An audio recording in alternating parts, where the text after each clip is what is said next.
Live with Mercury Black, facing the algorithm with Fox and Merc and friends. Oh my god.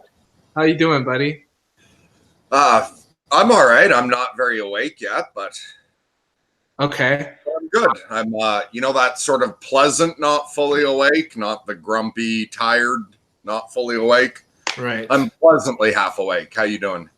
Good, man. I'm just chasing the algorithm. I'm just kidding. The whole point of the conversation I was just having with the live stream was that I'm not chasing the algorithm.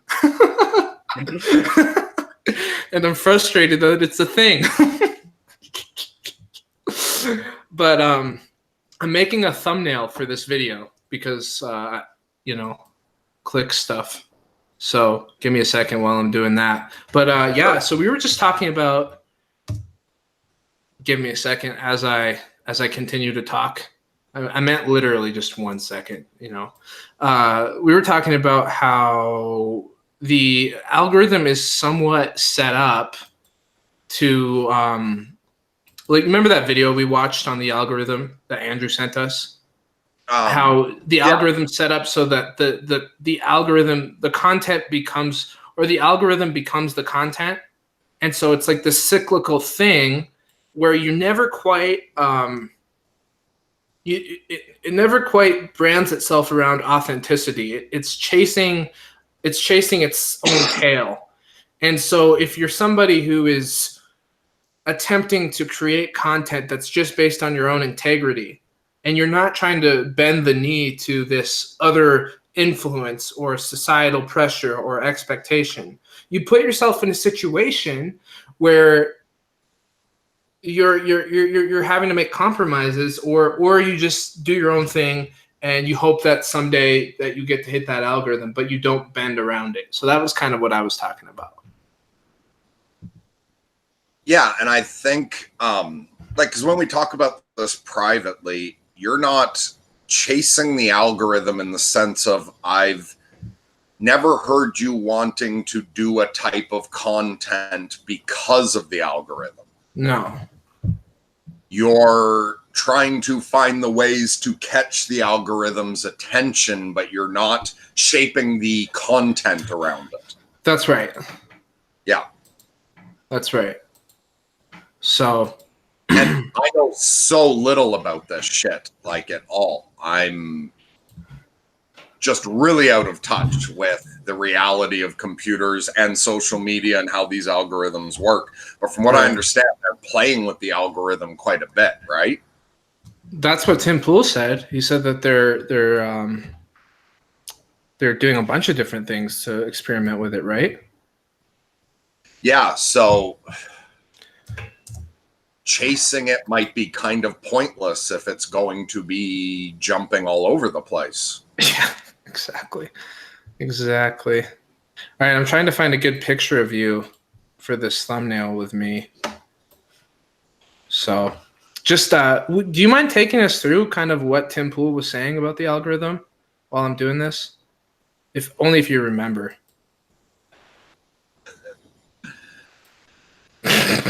Yeah. Fuck, what did he say? Give us a presentation, Mercury.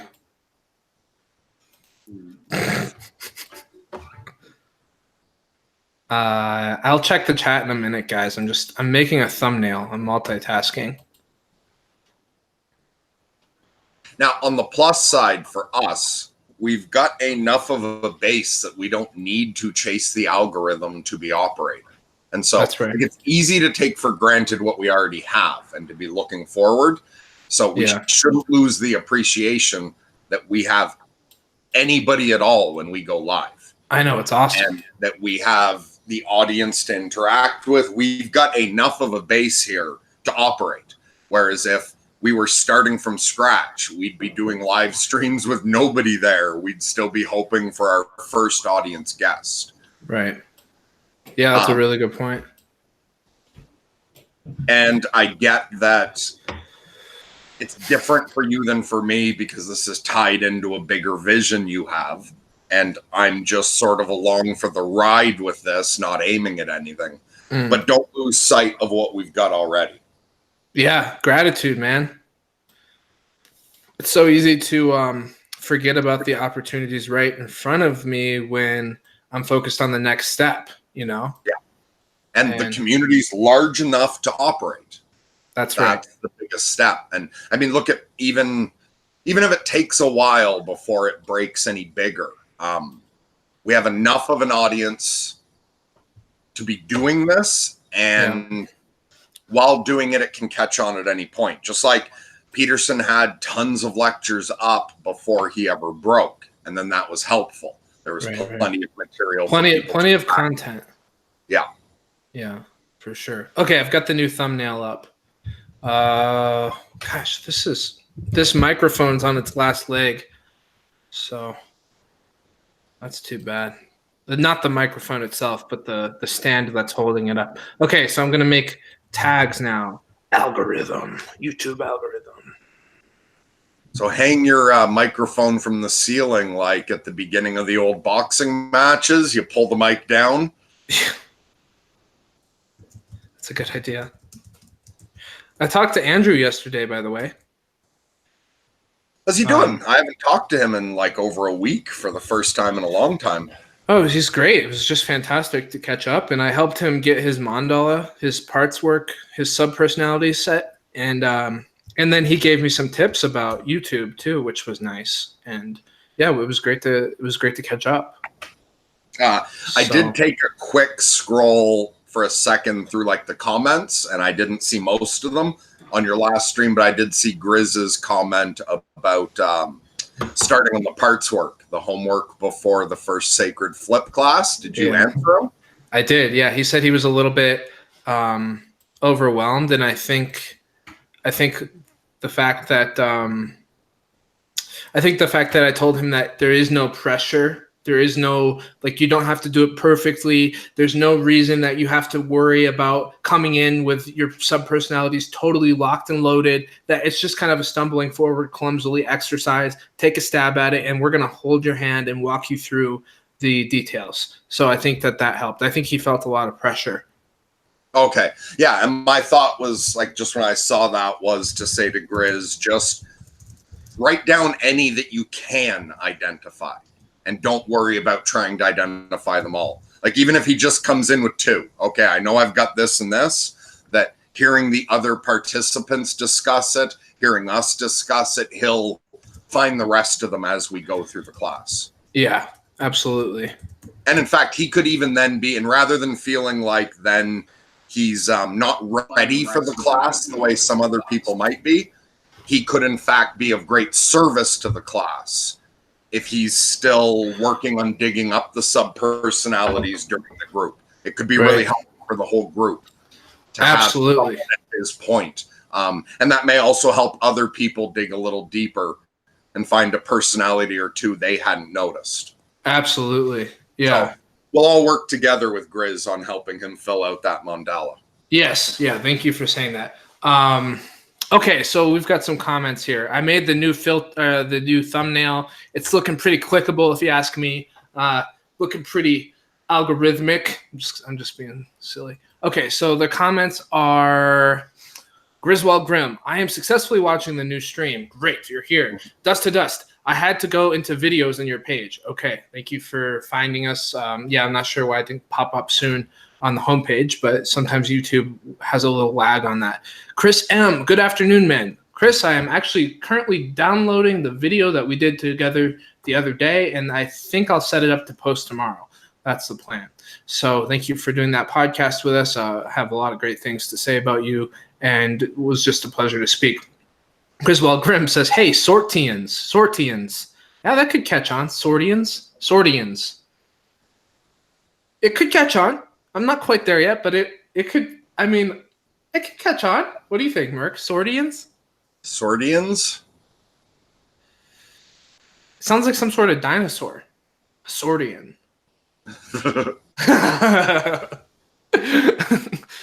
Dustin says Sortians, LOL. Sally Jo M. Cooper says, hi, I'm a visual artist. I'm interested in providing some JPEGs of work for you that you could use or doing a rendition of your logo. Sweet design if you're interested. Awesome, Sally. Yeah. Email sortingmyselfout0@gmail.com and send us your information and kind of your proposal. And that would be fantastic. We would love to have someone work with our logo. And that would be, thank you for offering. That's amazing. And I have some other ideas as well. Like one thing I don't think we've ever discussed on the channel, but we've discussed privately is as this gets going, it's not a bad idea to gather some more artwork.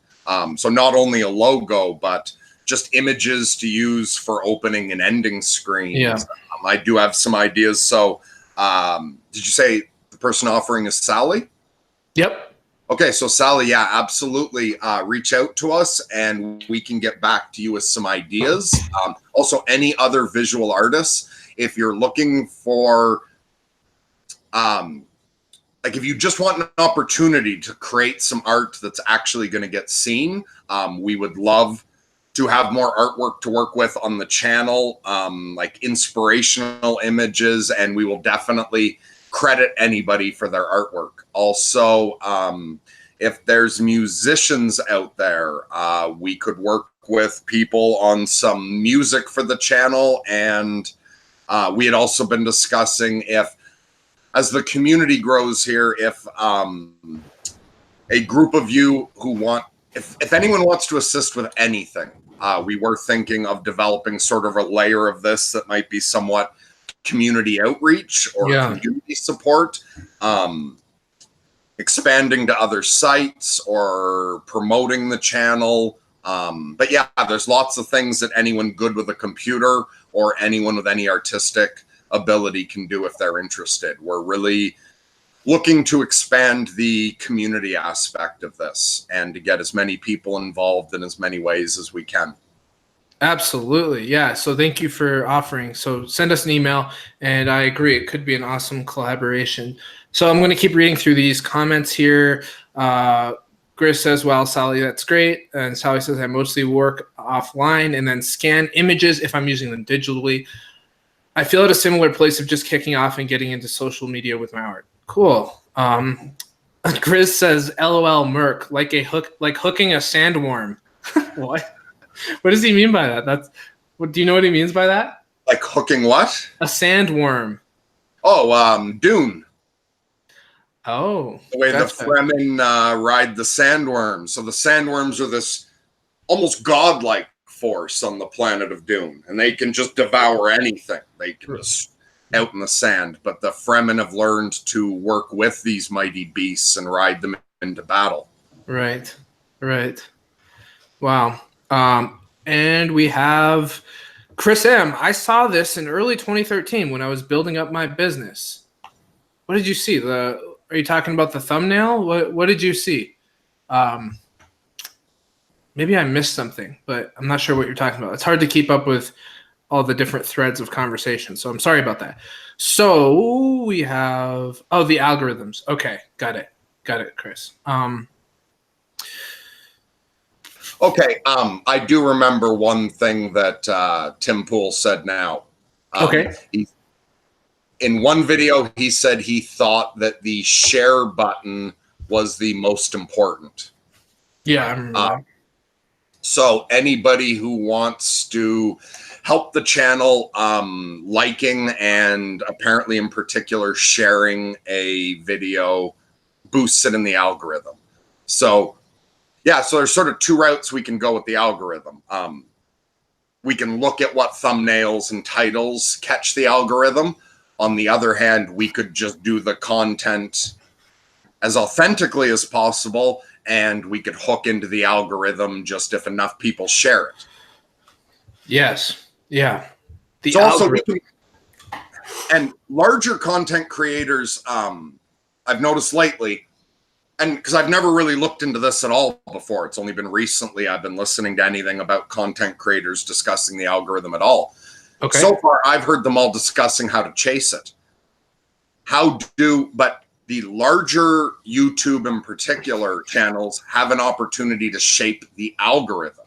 So if you've got a large enough following that you get consistent likes and views because you've got enough people notified, and if your audience is going to hit enough shares, we can reverse the effect and affect the algorithm rather than chasing it. Yes. So also that's the opportunity that the audience has as well. The algorithm that the creators are chasing is being driven by the audience reaction. So if you want to shape the algorithm, go out of your way to share the things that you want to see more of. And also from what I've heard, and this could be totally wrong, but I think maybe I saw somewhere recently that dislikes and negative comments fuel the algorithm as well. Really? So be aware, that it's just a matter of engagements. So, and one thing Tim Pool said is shares are most driven by anger. Like he said, of all the demographics of people, the kind of person that does the most shares apparently are mothers. But the emotional reaction that causes people to share the most of every demographic is anger. So you see that all this so-and-so destroys really like blows up because we're telling the algorithm what we want by what we share. And apparently at the moment, psychologically, it's anger that fuels hitting the share. So if the audience wants to change that, do not engage with things at all that you don't like, because even disliking is drawing more attention to it and promoting it in the algorithm. Right. On the other hand, you can go out of understand that apparently psychologically we're more driven to share out of anger. And if you prefer YouTube to be more focused on love than anger, you're going to have to go out of your way and motivate yourself to share the things you love rather than the things you hate. But we are all talking about chasing this algorithm as though it's a force of nature with its own will. We are the ones shaping the algorithm to begin with. Yes, I agree with that. We are as individuals and as a collective, and I think that was the one thing in the video we made about Gary Vee and Tim Pool that I really resonated with, is that if we decide what the standard of content creation is, as far as integrity and providing value for the audience, value that is not based on what's going to get attention, but value that is based on what's going to make a difference in people's lives, I think that is a future that is worth dreaming and worth creating together, even if that means that there are some sacrifices in the short term in creating that sort of culture. So I'm on board with that 100%. And I don't think that it's wise to chase the algorithm at all, because it just shows that the intention isn't to provide value as much as it is to get attention. Don't you think? Well, to me, there's certain aspects of chasing the algorithm there's nothing wrong with. Trying to choose the thumbnail that will get the most attention. There's nothing wrong with that so long as it's honest. And actually, I'll share a story like my friend Lloyd Kaufman told me. So he is the president of Troma Films. And Troma both put out films they make themselves, but they're the biggest independent distributor of independently made film. And they picked up Trey Parker and Matt Stone's first film. So when Trey Parker and Matt Stone, before South Park, they made a independent film called Cannibal the Musical. And it's a comedy about like a real life story of a group who got stuck out in the wilderness in Colorado, and the one guy was accused of cannibalism. But anyway, when it came point to put out the movie, Lloyd went down to the art department to look at the mock-up they were doing for the VHS, because back then it was VHS, and the cover was like Cannibal was really big, and the words "the musical" were really small, and the cover made it look like a horror movie. Lloyd said, like the art director, "Why'd you make it look like this? This is a comedy, not a straight up horror movie." And the art director said, "Because the video stores order every horror movie we put out. They don't order a lot of the comedies." Wow. And so I'm making it like this so that the most people possible will see it. And Lloyd's point was, if you put it out like this, more people are going to see it, but they're all going to be disappointed. They think they're sitting down to watch a horror movie and it's a comedy. You're going to ruin the movie for the artists who made it. because if you advertise it wrong, everyone's going to be disappointed with it. And the people who are in the mood for a goofy screwball comedy with a little bit of blood and gore and lots of fun musicals are going to miss out on it. So Right. Lloyd said it's better to advertise it properly at the right audience. So long as we are not misdirecting, it's like, so long as it is honestly reflecting the content to the right kind of audience, I see nothing wrong with playing with titles and thumbnails to catch attention. Also, I see nothing wrong with, like, for instance, we noticed like things that start with Jordan Peterson get attention. People like the Jordan, like the straight up Jordan Peterson clips. Should I just put Jordan Peterson's name in the title right now? Hey, that I wouldn't do. But there's nothing wrong with formatting it that way when there's a piece by Jordan Peterson that we honestly want to react to. Gotcha. Like we did those couple videos where instead of just putting up a Peterson clip, we experimented with doing the Peterson clip with a follow-up analysis. That was authentic material. The thumbnail matches the actual material, but we were chasing audience attention with that. I see nothing wrong with that, so long as you're being authentic and you're just creatively trying to accurately represent the material. Yeah, it's, so weird what the internet is creating with all the new technology that's coming out, all the developers that are behind it, and all the audience members and the consumers that are pushing that development. And the other thing interesting, like on Facebook, they've been saying recently that the consumer has become the product, because the consumer is now being sold to advertisers as a product. So it's just this really confusing time where who is really the consumer? Who is really the product? It's like everybody's a consumer and a product at the same time. You know what I mean? Yep. It's a very interesting thing. But here's what I have to do. And I'm going to keep streaming with you, but I have to get off of this video and I have to call in via my iPhone because I have to leave this area. So I'm going to continue this stream. I'm going to leave it up on my computer, but I'm going to be calling in from a separate device. So I'll be right there. Okay, Merc? Okay, sure. Yeah, and you can just say whatever you want in the meantime. Actually, I'll just tell you a couple comments here. Gris, yeah, I can't see the comments. Yeah, and I won't be able to either as soon as I'm on my phone, but I might be able to check in every so often. Actually, if you pull up on your computer while you're streaming, the here I'll post it in the chat. So I'm posting. If I just pull it up on YouTube. Yeah, just pull it up on YouTube. I can see. Okay. Okay. All right. I'll be back. I'll be right back. See ya. Oh, you said you were going to read a comment that I could respond to until you're back, and then you didn't. So, hi, everyone. I don't know who's watching.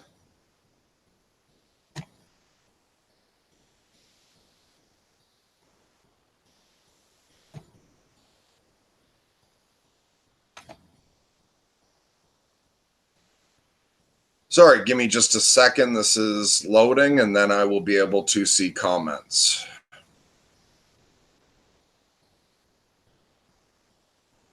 So how's everyone doing today? I'm going to be able to see the comments in a moment. So, yeah. How's everyone else doing?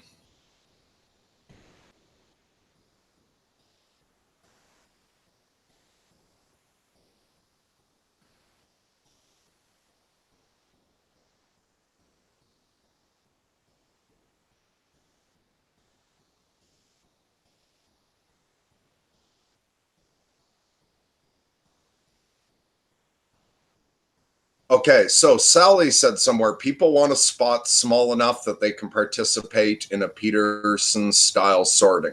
Yes, absolutely. And so that's one thing that maybe everything Ryan was talking about, chasing the algorithm, that's also one thing that we weren't considering there. So long as our live streams are as small as they are, it gives everybody coming in a better opportunity to participate. And so, like with anything, we have a tendency to assume that there's always that one's always better than the other. But if our audience grows, there's going to obviously be an upside to that, but there's going to be a downside as well. If we grow too large, people aren't going to be able to participate the way they can at the moment. And I really don't know where this is going. For me, still, I mean, the way this affects Ryan's life and the way he's tying this into everything else he's doing in his future provides reason why I want this to grow and do well.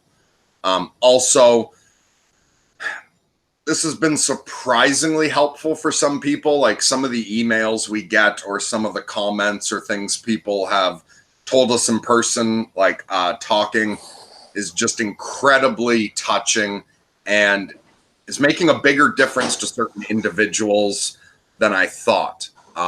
Again, because of that, even though on a sort of a gut level, for me personally, I don't care about expansion. I do feel like if there's more people out there like Angelina and Asa that are really fucking struggling and that we could help in some small way, then yes, definitely I would like them to be able to find the channel.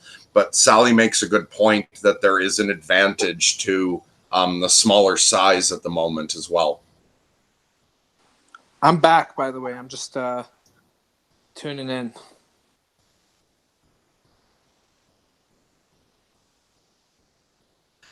Did you see the comment by Sally? Is there a Dropbox or file share people can contribute stuff to? No, but you can email us and we can, maybe we should set something up like that.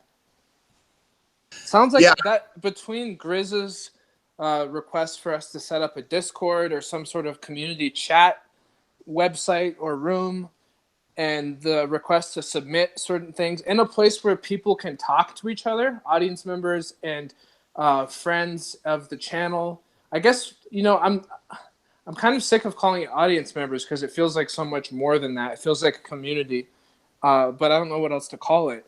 So a place where everybody can connect and talk. Yeah, and a place where people can participate more. People who want to provide art or provide essentially sort of community outreach or advertising, or people who want to be a bit more interactive in the helping and supporting each other. Exactly. Yeah, it would be great if we had somewhere that the audience can interact both with us and with each other. Would be fantastic. Yeah, I absolutely agree. But I don't know anything about any of that. So I have no idea what Discord is. I don't use any other social media. I'm not good with computers at all. But I like that idea. So I don't know where to go with it. But if other people do, I'm on board with that vision.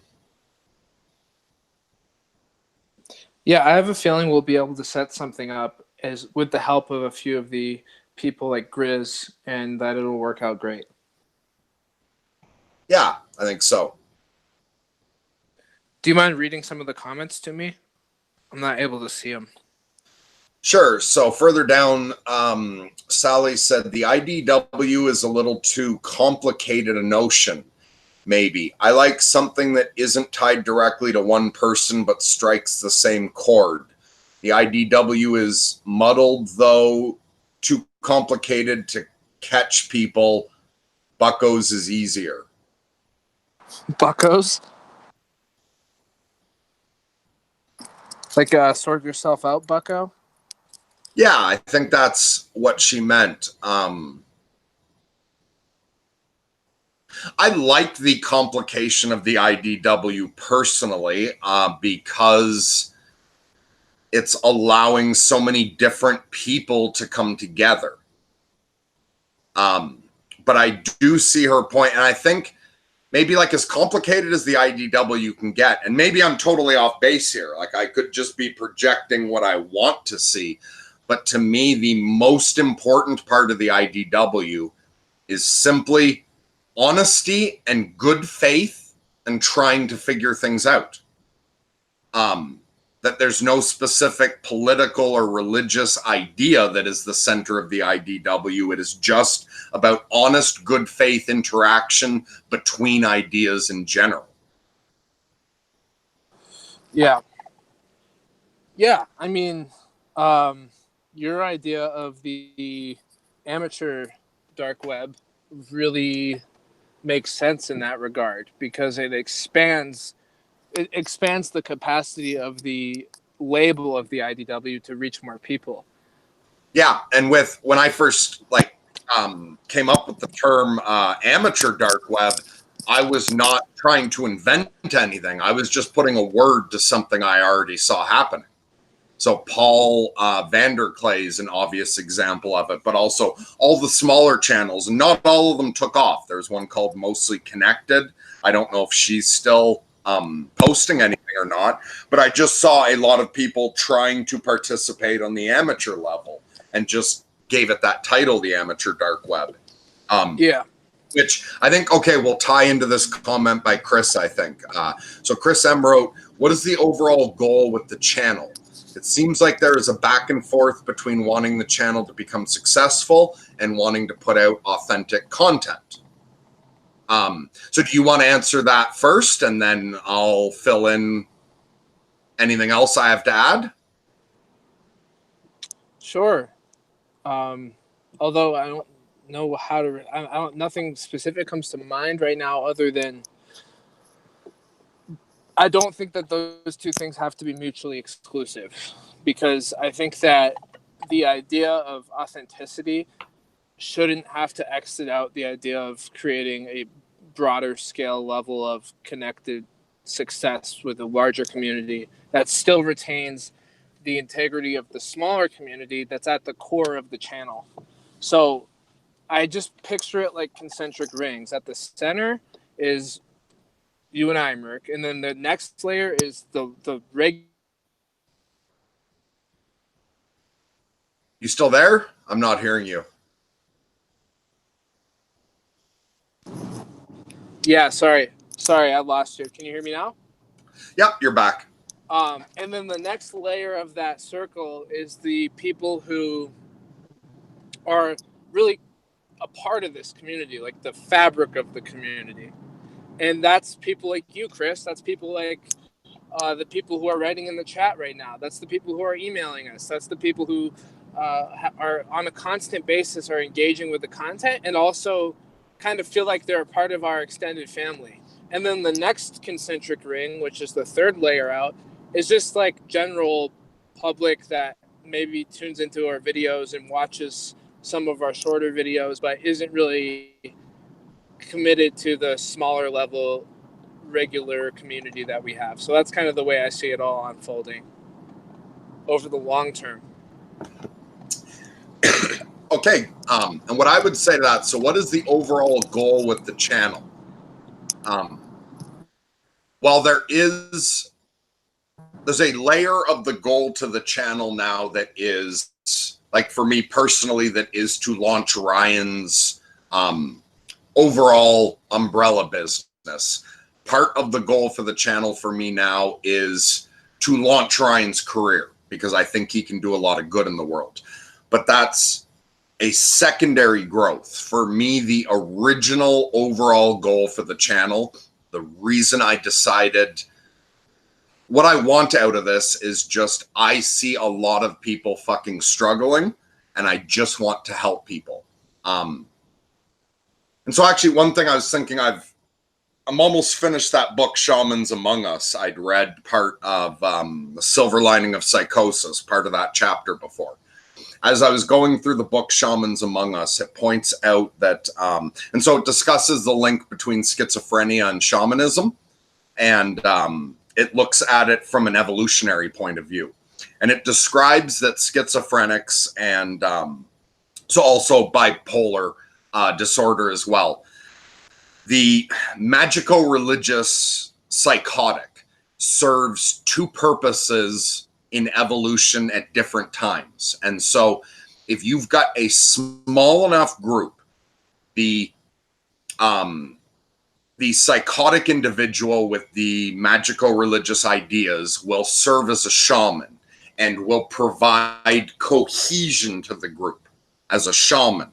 On the other hand, in a larger society, that same individual with the same psychosis can instead be a prophet. And what a prophet does is the opposite of cohesion. A prophet develops a new idea and takes a group out of the overall population. So the way out of America, a prophet arose that created the Mormons and separated them from the rest of society. So there's those two functions that somebody with psychosis can serve. Oddly, even though in a way we have the biggest community ever, the way this is now international, and even though I noticed that at some points in my development of dealing with this psychosis, I would have been the prophet side, the separating. I feel like now with this channel, I am trying to do the shaman aspect. I am trying to provide some sort of group cohesion here. And it's time for us, seems to me, it's time for us to get beyond the individual tribes and look at the overall tribe of humanity. And we need a way here to not have everyone worrying about having their side win, but how to provide a healthy environment for the overall gestalt of humanity. I'm trying to provide a bridge in as many ways as I can to bring us all together, not to bring us together and to force us to conform, but to bring us together into some sort of motley crew, like the Guardians of the Galaxy or the X-Men, those kind of groups mythically, to allow us to work together. But I see a lot of people suffering really needlessly in the world the way it is today, and I'm just trying to alleviate that. So when it comes to the difference between wanting the channel to be successful and wanting to put out authentic content, for me, authentic content comes first. There's no point in having success if it's a success with something that you have no desire to do. But I don't see them as mutually exclusive. So for me personally, authentic content comes first. And then the secondary thing is, how do I make this as successful as possible to both launch Ryan's business for his life and his future, but also for any of the other lost and lonely people out there who might benefit from this channel. So what do you think of that, Ryan? Yeah, I pretty much 100% agree with the idea that authenticity is the priority, and that anything that grows out of that, I'm happy with. If it's will exponentially, fine. If it's an organic growth that just goes steady as the years goes on, fine. If it means that we lose listeners but we have a super high quality of a community, I'm okay with that. That's my first priority too. And if we can build to the point where the community grows and grows, and that's good for us and that's good for others, and that leads to more things, then I'm actually going to be, that's what I would hope for. That's what I hope happens. But I'm very well aware that I'm not the one who's in control of what's happening. I'm just showing up and providing some type of service and doing that with you. And then so much of it is out of our control. All we can do is put ourselves in the position, and then fate kind of does the rest, don't you think? Yeah, as soon as you started saying that, when you said you don't feel like you're the one totally in control. So who's in control? Well, I mean, the more spiritual side of me feels like there's a greater power at work. And then the more scientific, philosophical side of me just feels like it's just a matter of fact that all I can do is such a small amount as one human being. And then however that is received or plays out in the world is largely just not of my design whatsoever. And I have a much easier time seeing like what you just said, that we're not the ones really in control. I think I have an easier time seeing that than you, because you have been actively trying to control your future as you've moved into this. You've been very planning things out and working towards a future. On the other hand, for me, it's obvious that invisible hand in all of this, because I haven't planned any of it. This all started with listening, like for me, listening to an angel telling me to reach out to Andrew. And since then, this has all just happened on its own. And it goes back to what we were discussing with Paul Vanderklay. Paul also just sort of fell into this, or even the way Peterson himself, to a large degree, fell into this. He didn't plan this. He began planning and working with it once the YouTube success grew. But I see all of this being very much guided by an invisible hand all the way through. Yeah. And it kind of reminds me of a plant. You know, like you can do some things to make sure that the plant grows and reaches its potential. Like you can water it, you can make sure it's planted in good soil, you can make sure that it's got the perfect amount of sunlight, and it's just all the balances in that environment are done up the right way. But then there's like this other factor that the plant is either going to grow or it's not, and at the end of the day, that part is somewhat a mystery. And some plants thrive while others might be a bad seed, or something that we didn't take into consideration within the environment that was out of our control or out of our sphere of knowledge or competence. And that's kind of what I'm talking about, is there's just so much you can do to put that in the right environment, and then the rest is kind of up to fate. Yeah, absolutely. And I kind of skipped past a few other comments. People, Nolan and Grizz, were discussing Discord or something. But I'm going to jump down to... Go ahead. Grizz said, you're just building Cerebro. So he's going back to what I said about the X-Men. Are you familiar with those comics or movies, Ryan? I really like Wolverine, and I've watched like a handful of X-Men movies, but I'm not totally savvy on it. Okay, so Cerebro is like this room under the X Mansion where Professor X puts on a helmet, and Cerebro basically enhances his psychic abilities so that he can connect all over the planet. But in the comic books and everything, what it is like even when the new X-Men first emerged, so there was an original 5, but Wolverine and all the new X-Men, it's that the original X-Men all got were defeated by this giant mutant that it's an island on its own, and Professor X had to find a new group of X-Men to go save the originals. And so he goes to Cerebro, and with that he can find mutants all over the planet and bring them into his school for gifted youngsters to teach them how to use their dangerous gifts and abilities. And so I think that Grizz's metaphor there of what sorting myself is just Cerebro is absolutely correct. It's a technological extension that allows us to project our minds into the world. Like literally, that's what this channel is. It allows us to project our thoughts and images to people all over the world. And we can then bring them in and operate this school for mutants, which ties in nicely with, we had discussed yesterday privately that one of your deep soul drives for you is connection. That's right. That yes, I think for you, this channel works like Cerebro in that it's your ability to extend into the world. And I think, yeah, so what's your basic goal for the channel? I think yours is connection.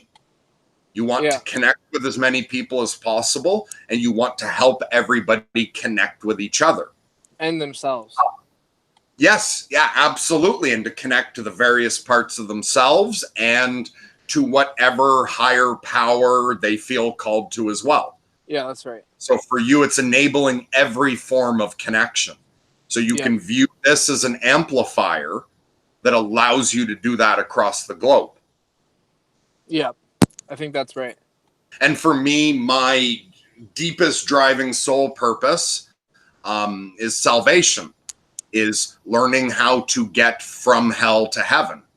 And again, that's what I'm trying to use this channel for. And again, like you're trying to do what I'm doing as well. And of course, what I'm doing requires connection. But for me, the basic word is salvation.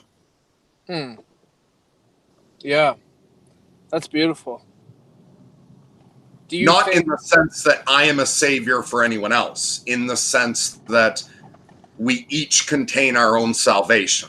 Yeah, I've discovered that for myself and would like to assist others to find the savior within themselves.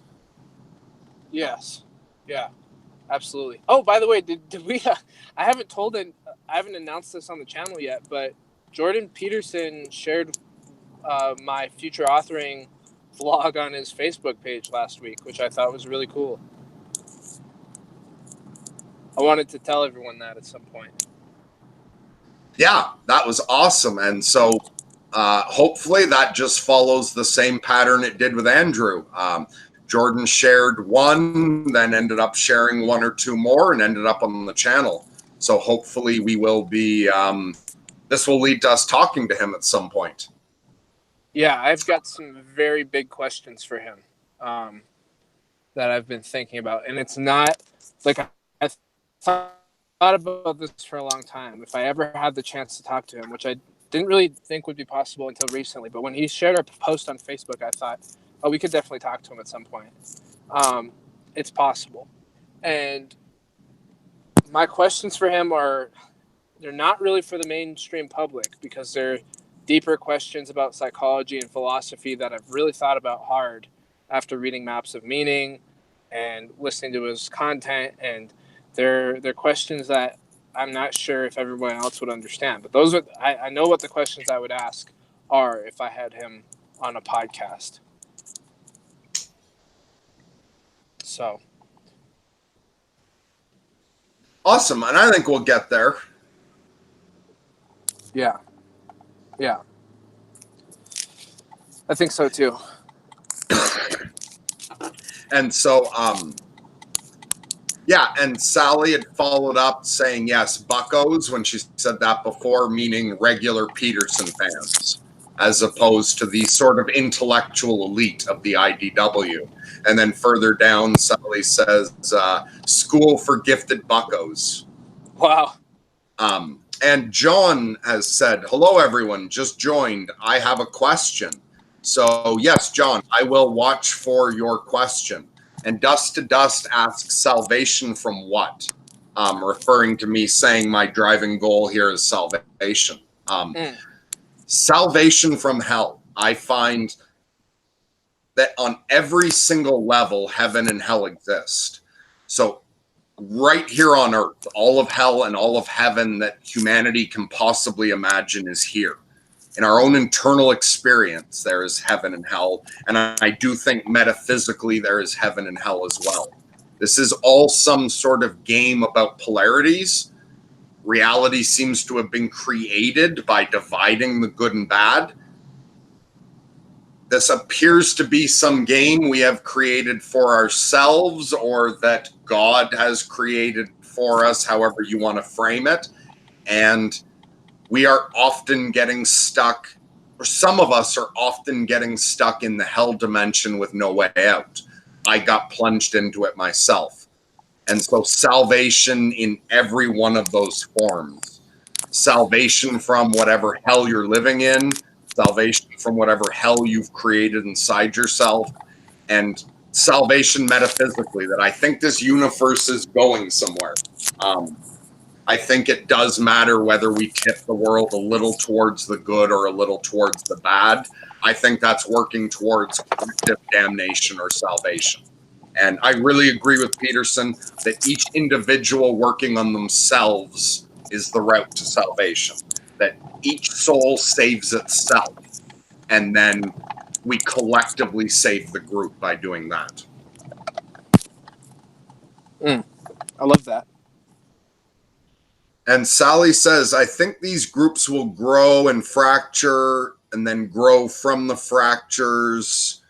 Fractally, Peterson, Vanderclay, sorting. I know there are hundreds of others. Yeah, and I think maybe we've got to be getting to a new evolutionary point with consciousness here. Whereas in the past, like I said, a shaman would provide cohesion up to a certain group and then instead would serve the purpose of a prophet and fracture off and separate. With our level of development, with the digital world, with where consciousness appears to be going, the step beyond the enlightenment, what Ken Wilber talks about, I think we have to evolve or we're going to destroy ourselves. If we keep fracturing the way we used to, we're going to destroy ourselves. We have to understand the holographic nature of reality and realize that each fracture contains the whole, and we need to find a way to interact holistically. We need to find a way for the full mandala to be visible to at least enough of us that we can facilitate the interaction of the parts, so that every fractured group is a small part of the greater whole working together, instead of reducing ourselves to tribes, limiting our consciousness to the consciousness of the tribe, and putting ourselves at odds with each other. And Dust to Dust says too much unity can be bad too. Yes, we need the polarities. We need the same way that in the unity of my body, I need microscopic organisms acting independently within my system, but that is still part of the functioning of the whole. What do you think of that, Ryan? Yo, I'm on a trail. Can you see me? I'm looking at comments. Let me see. I can see you. Hey, it's beautiful there. Isn't it nice? It's been raining for like 3 days.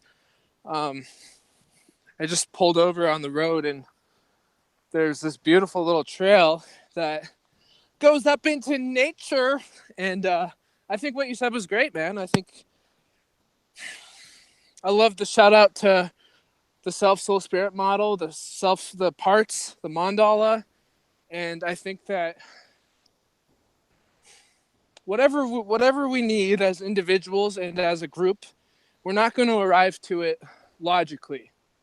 We're going to arrive to it through a deep state of knowing, intuitive being, and inner harmony.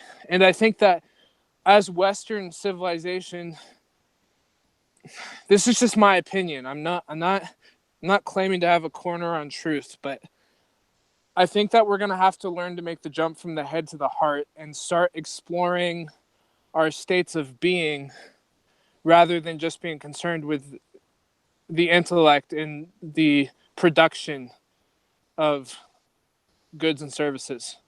And I know that might seem like a challenge to the patriarchy or a challenge to Western civilization, but I have nothing against Western civilization. I think that we should continue to produce. I don't have anything against capitalism, but I do think that while we're developing technologically and economically, if we don't also develop spiritually, we're going to be in deep shit. We're in deep shit if we don't do that.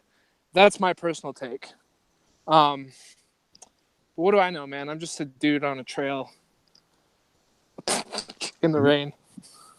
And yeah, to what you were just saying there about moving to the heart, for me personally, and I do think like we really can work integrally here. So I understand that the spiritual component of myself Not everybody has that. I totally understand that, and I'm not excluding the other people from my overall vision. But for those of us who have that sensation that there is a God, some purpose, the Tao, whatever, the invisible hand, that if you just look at the human animal, it would be very easy to become nihilistic and very easy to see that, okay, there's nothing to be fucking done but watch us circle the drain here. We're on the verge of destroying ourselves. But if there is an invisible hand at work, maybe it's time for us to start accepting all the guidance and assistance that invisible hand has to offer. And really, we are already accustomed to living by an invisible hand. Even just culture itself, evolution itself, is that invisible hand that guides us. Like, even the most materialistic of us can see that. Whether you're trying to continue the existence of the Constitution or your religious background, that these structures themselves provide an invisible guidance moving forward. But I do think beyond that there is the great invisible hand at work in all of this. And perhaps the way we will get out of this is not by figuring out how to get out of it, but by saying, okay, fuck, we won't figure out how to get out of this. We're going to turn to the highest mind possible for the solution rather than just our own. Yeah. Also, I wanted to respond to your idea on spirituality and just add as well that I think that spirituality is such a broad term that it doesn't necessarily have to entail one specific belief in a creation myth. In other words, Sam Harris claims to be spiritual. So I just think it's a broad enough. Yeah, me too. But I'm just saying it's a broad enough term that a lot can go into it without understanding exactly what an individual means when they say it. You know what I mean? Yeah, absolutely. And I really believe that invisible hand is working through all of us. So every single religion, every single individual with their own interpretation of whatever system, and every single atheist, I think, is also being guided by that same invisible hand. Absolutely. You guys and I think we can all work together much more productively than we often think we can. Yeah. Look at that. Look at that view. There. Look at that view. That's beautiful. I know, right? Taking you all on an adventure. Taking you on a hike. Hike with Ryan live. Fucking sweet. Let's go find a mountain lion. They're out here, I'll tell you that. Oh, that would be great to see one. For you. You're not here. Yeah, Ryan, go find some bears and mountain lions for me so I can watch you get eaten alive. Speaking of wildlife, I had another fucking bird in my stove yesterday. Why do birds keep popping into your stove? I don't know, but that's the fourth this spring so far, and that's like 3 in a week. Yeah, because they climb down your chimney, right? Yeah, and last year, one bird all summer got down into the chimney, and I had to let it out. So far this year, just in the past couple of weeks, there's been 4. Wow. Okay, but I said I would get back to John's question a little while ago, and then we talked for a long time. So just in case John thought we were ignoring him, can we answer his question? Yeah, man, I'm just going with the flow. I'm just a feather in the wind, according to Grizz. Not sure what he means by that, but I'll go with it. So John says, I'm currently a computer science student. When I came home, I have this problem, is that I waste a lot of time doing bad habits, watching YouTube, and just stay stimulated with other stuff. I want to break out so bad, and it frustrates me at the end. I don't know where to start to solve this problem. Wow. And then it appears some people may have been giving some feedback. Great. And then it says further down, can Merc or Fox help me? I guess my new name is Fox. I love it. Or I was going to say, with him writing that, you check and see. Does the image of the fox have anything to say to John?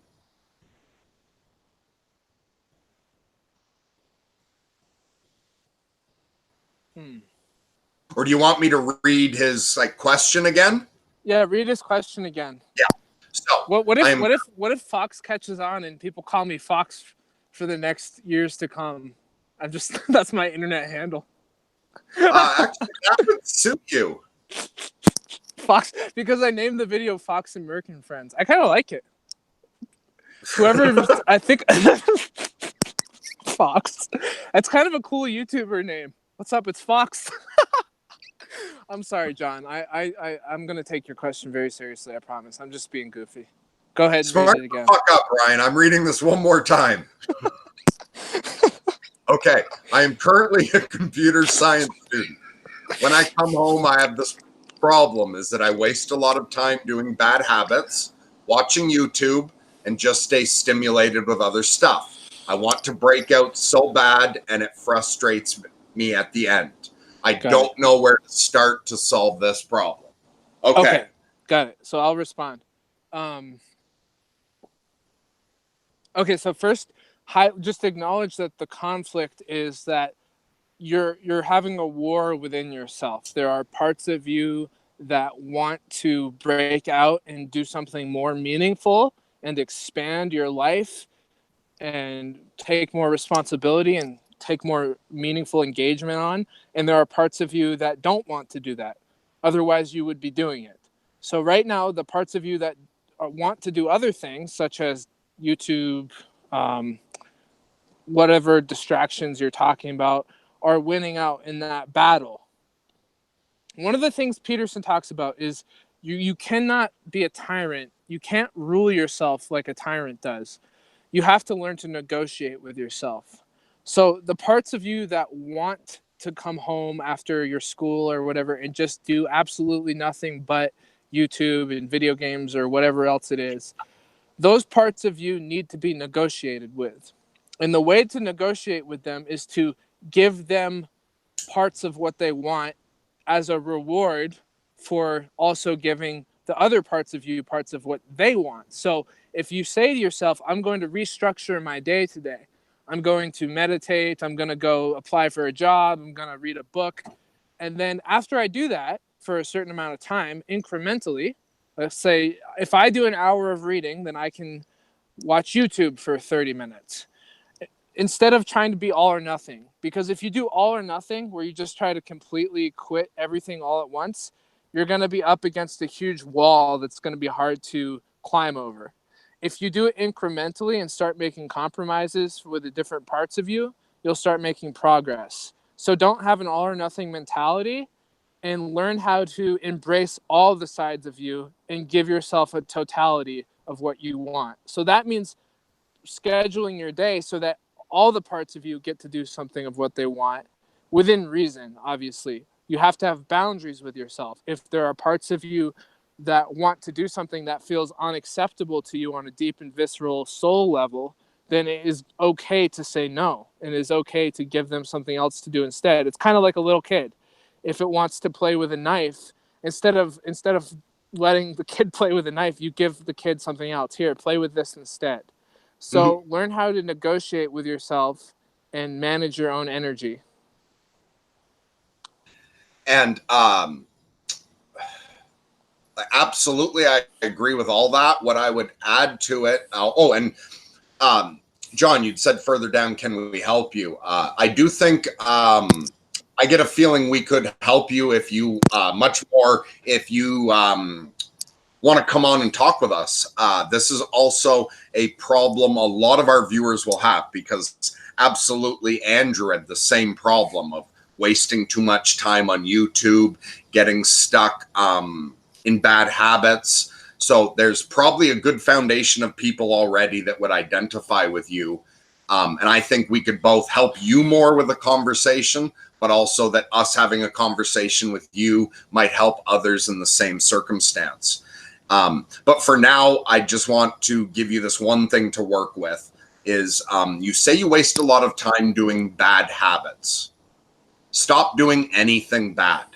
Now, you need to define the word bad yourself. And I'm talking how your soul defines bad, your own inner guidance. I'm talking good and bad here, not necessarily. So first of all, look at the things you're defining as bad habits and decide for yourself. So if wasting a lot of time is one of your bad habits, I would imagine that comes from the societal expectation. Because I see nothing wrong with spending lots of time doing things that are not productive. The difference between you as a worker and you as a soul. There's nothing wrong with spending time in service of soul rather than productivity. However, and here's something I've just seen in so many people. It's what I should do is my homework or whatever other productive thing. I can't face doing that. So fuck it, I'm going to do something bad. I even noticed this like with friends way back when I was in college, before I was so spiritual. It's, okay, I'm supposed to be doing X, whatever that is. Anything other than X is bad. Therefore, when I can't handle doing X, I give in to bad shit. And because you've said I'm now going to do something bad, you will find bad things to do. And so, for instance, if you say it's bad for me to go waste time on YouTube, you might spend your time on YouTube watching things you know on a soul level aren't good for you. And whether that's that you go to like pornography or something online, or whether it's just that you're caught up in hate watching things, or you're caught up in the thrill of watching conflict, reality TV, or binge watching the failures of the opposite political side. On the other hand, what you can do is you can say, all right, maybe like from a productive level, I should be doing X, but my soul needs attention right now.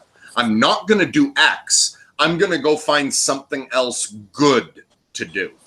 And maybe that will be going on YouTube and watching some lectures or putting on some good music. Maybe it's meditating. Maybe it's, but find ways. Yeah, never go and do something bad. Even if it's like, I should be doing my homework, I should be doing this or this. Don't say, I just don't feel up to doing that, so fuck it, I'm going to be bad now. You say, I'm not up to doing that, so I will find something else good to do that feels good. And if there's anything to the other dimension, like Tim Freak was saying, even if you're not so religious with Paul Vanderklay, the way Tim Freak was saying that realm of the psyche, that realm of the soul is real.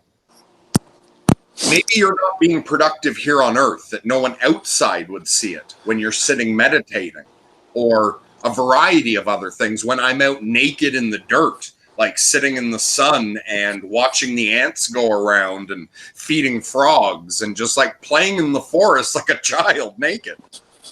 Maybe that's not productive down here, but maybe that's productive on the realm of soul and psyche.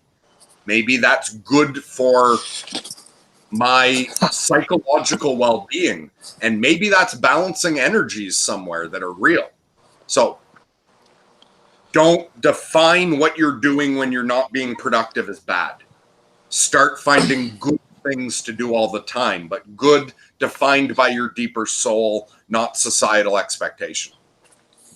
Yeah, absolutely. Yeah, good and bad is somewhat relative to the part of you that's talking. Yep.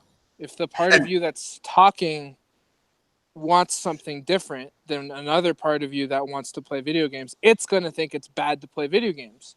But on the other hand, the part of you that wants to play video games doesn't think it's bad to play video games. It actually quite enjoys playing video games and values it. Yeah, so and also remember the values that can be slightly relative within the subpersonalities.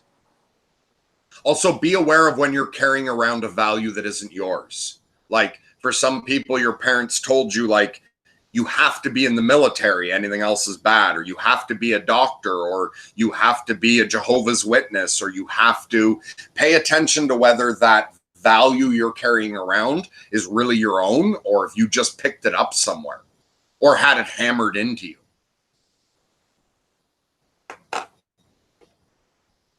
Any other comments? I'm just switching back over. I was over at your face. At my face. So Sally said like 1% of the population doing this will save the world. Yeah, I agree. Oh, and Ken Wilber says that the societal change occurs at 10%. So that we outlaw slavery not when 50% of the population understand why it's wrong, but when the top 10% of the population understand slavery is wrong, the societal change happens.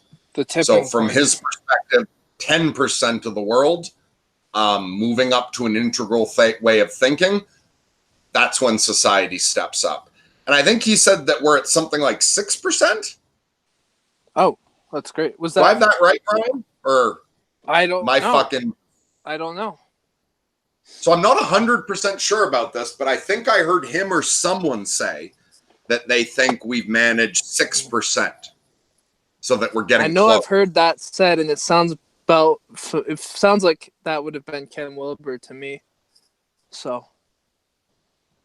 Okay, and so a bit of feedback for John from other people that I like here. Sally says, just break from the habits poorly until you can do it better. Absolutely. Yeah.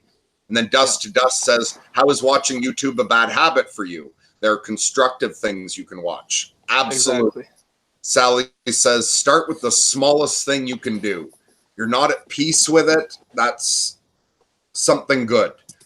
Yes, absolutely. And then Dust to Dust says, also pay attention to how the recommendation engine is pulling your attention. Yes. And here's something I actually do, because sometimes I want to indulge in watching something with a negativity aspect to it. There's a sub-personality within me fascinated by the phenomenon of Donald Trump and the polarization around that.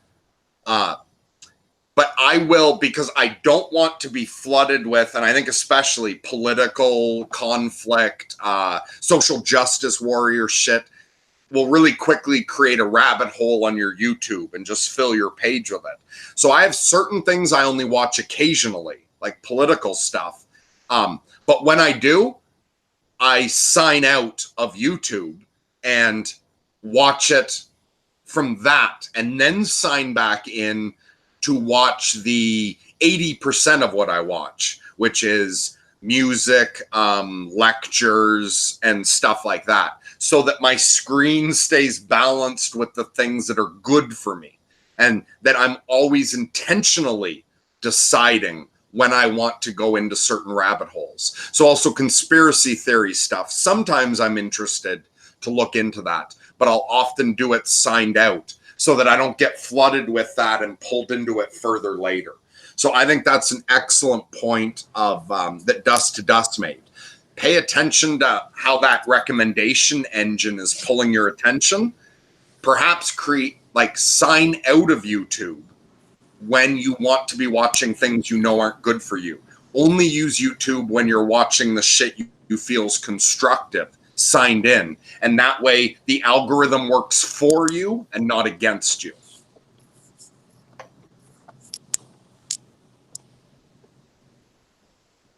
Oh, hey, Andrew's here. So Ryan says, you are more than just a man on a trail in the rain. To you, Ryan. Hey, my new name's Fox. Get it right. Okay, Fox, sorry. What's the spiritual meaning of the fox, by the way? I know I've heard it before, but it's not coming to mind. Do you know? Well, animal symbolism is typically relative to culture, indigenous tribe. So depending on what culture and you look at, they're going to have a different symbolic interpretation of any given animal. I'm not sure what the consensus on the fox is, although I'd be interested to see the Lakota meaning of fox. I'll look that up in a few minutes, or if anyone else wants to look up Lakota fox symbolism, that would be the one I'd be interested to hear right off the top of my head. But since my new name is Fox, I feel like I need some sort of fox indoctrination symbol, so that would be good. Yeah, and it's interesting that you have a fox on your wall where you're always sitting, and I have a coyote head on mine. Although with mine, I didn't set it up. It's just that's the piece of wall that is behind where I sit. So like I didn't do it for the sake of the video. But it's interesting we each have a canine head hanging behind us. Right. Hey, by the way, whoever said I'm more than just a man out in Andrew. nature. Oh, thanks, Andrew. I really appreciate it. Andrew and I had a great conversation yesterday. And so Dust to Dust later said there are other ways to watch videos too. You don't have to use YouTube. You can search for videos on Bing or Google and avoid the algorithm. Actually, what Dust to Dust had said before in my response to it, the back of my mind was spinning a little bit on it there. And it ties back to what this started with. We've been chasing the algorithm. And the algorithm, in fact, may be a great way for us to focus our own minds if we are mindful of how we use YouTube. So what I was saying before about signing out if you're going to indulge in something bad, or maybe even have 2 YouTube accounts. But we can use the algorithm to push us in the direction we want to go if you just get the algorithm working with you. So if you force yourself to go through a few lectures on a certain topic that you want to push yourself into, the algorithm will start working with you and putting that up in your subconscious. So actually, and I find it really unfortunate that none of these platforms are offering a choice of algorithm. Like, why the fuck doesn't Google and YouTube have 5 settings? Like a confirmation bias setting where, hey, do you want more of exactly what you're watching? Like, is that what you like? Put this setting on. Or if you're someone who's trying to challenge yourself and see both sides of every argument, there should be a setting for that, where the algorithm says, if you begin to watch multiple things on one side of an argument, the algorithm will go out of its way to present you with the other side. Also, we could have an algorithm that's designed to avoid certain things.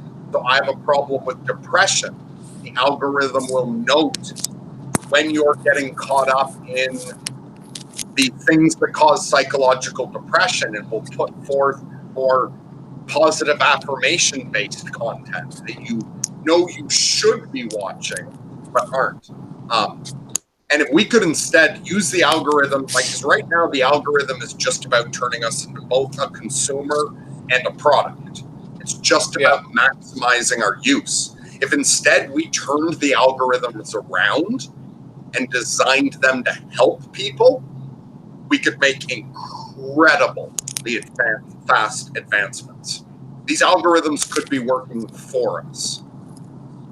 Because they say even some algorithms have learned that it can predict bipolar mania before it's obvious to the person themselves and their loved ones. And the algorithm will take advantage of the aspect of bipolar mania that is to spend recklessly, and will begin to show people ads for travel or gambling when it notices signs of bipolar mania. That's because the algorithm is trying to sell us as much as possible. Instead, we could have that algorithm noticing the onset of bipolar mania and actually putting up content about reminders on how to deal with bipolar mania. But that's not going to make them any money, unfortunately. And that's what the problem is it's... who gives a shit? Money's all made up. But Mercury, that's not my point. My point is that that's what they care about. Yeah, but I don't think they really do.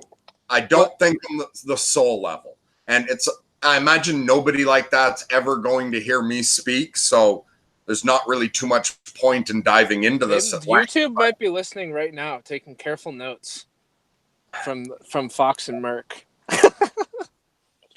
Like, look at what happened to Jim Carrey. The fame and the riches are not satisfying. I really don't think they are in a soul level. And yeah, I just think people chasing the dollar is more of a problem than we fully understand. Yeah. Yeah, I understand that. So, Chris M says, my heart smiles when I hear Ryan use profanity, LOL. I know. I probably give off a vibe that I've got some straight edgeness to myself, so people probably love it when I curse.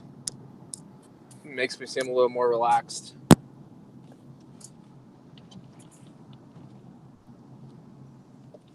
That's funny. I can't wait to release the conversation that we had with Chris. That was fun. Yes, the one with Chris was great, and I love the conversation with Tim. I'm looking forward to putting that one out. Yes, yeah, and his TEDx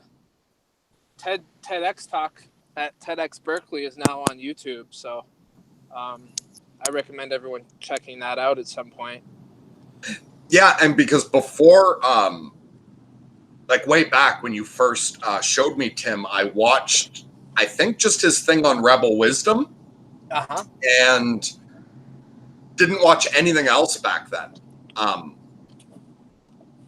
And that conversation is sort of, it's a little bit dry. Like, it's a great conversation on Rebel Wisdom, but it's a little dry. I didn't realize until the night before we talked to Tim. I finally, like, late at night was like, what the fuck am I doing? I should watch a couple more things on him. Yeah. If I'm going to talk to him first thing in the morning. And what I loved, and I didn't realize until that night before talking to him, is how much fucking fun he is. Oh my God, he's a delight. I spent about 3 days with him, and we became fast friends. Yeah, he is just so full of life and, like, playful and he's very funny humble and lively. That just didn't come across in that Rebel Wisdom talk at all. And so when we talked to him, I had such a great time. And, like, nothing to do with even creating content. Just anytime he wants to talk to us, I'm on board. And not even for the sake of making videos. Just he was so much fun to talk to. That lively energy mixed with how deeply he's thought about things. I think, yeah, I could talk to him for just hours and hours and hours. He's such a fun guy. Yeah, absolutely. Absolutely.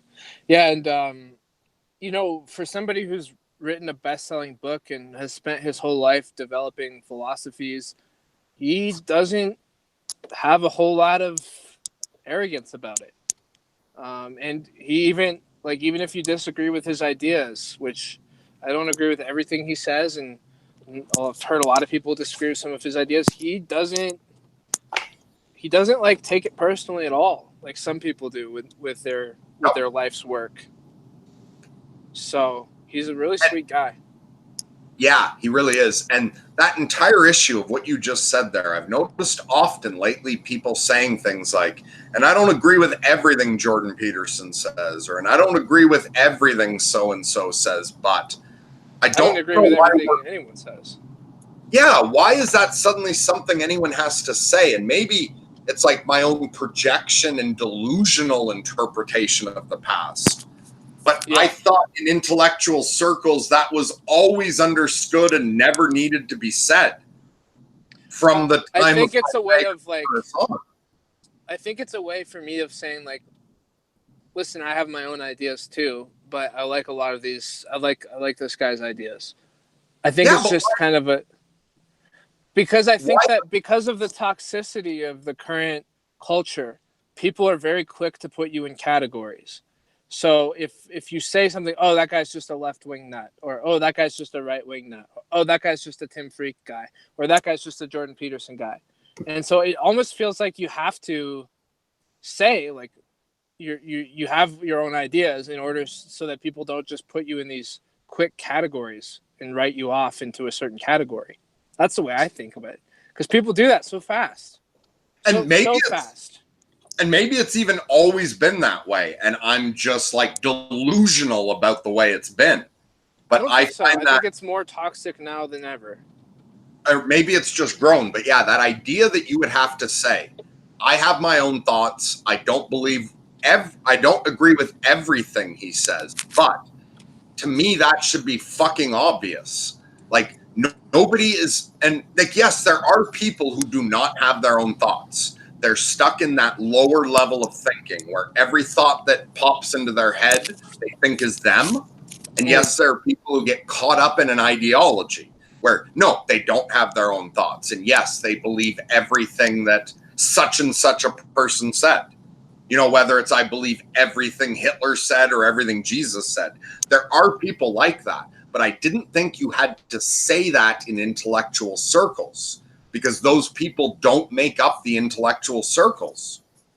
Yeah. And absolutely, I have my own fucking thoughts. Absolutely everybody I ever quote or work with, I don't agree with everything they see, but also I don't expect that from anyone. And so when I get into Jordan Peterson or Sam Harris or anyone, I don't have that. It seems to me some people put up this resistance where they're like, okay, I'm going to look at this guy and see if I agree with him or not.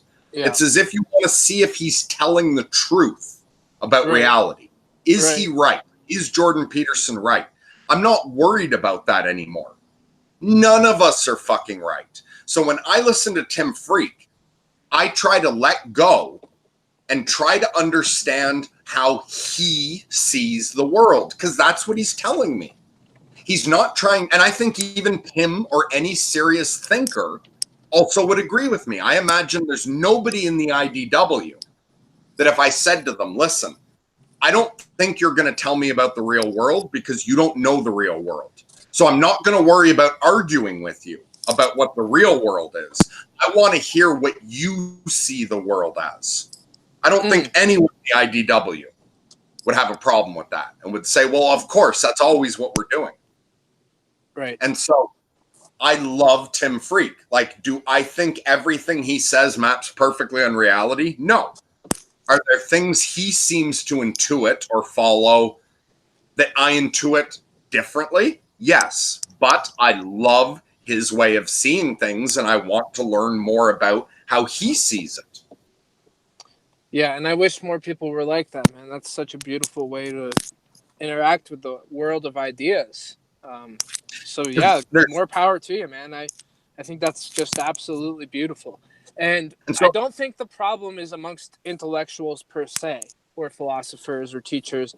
I think it is the political sphere and the social media sphere in which the ideas are engaged by the public that makes it toxic. The sophisticated thinkers themselves is a totally different subject. It's the way that it's digested and pitched to the masses that gets misconstrued and polarized, where it doesn't necessarily have to be that way. And people like you, who are now taking an angle at it that is much more wholesome, much more respectful, that's the type of attitude we should have. What has happened to the world where I am the more wholesome alternative? I know. You are.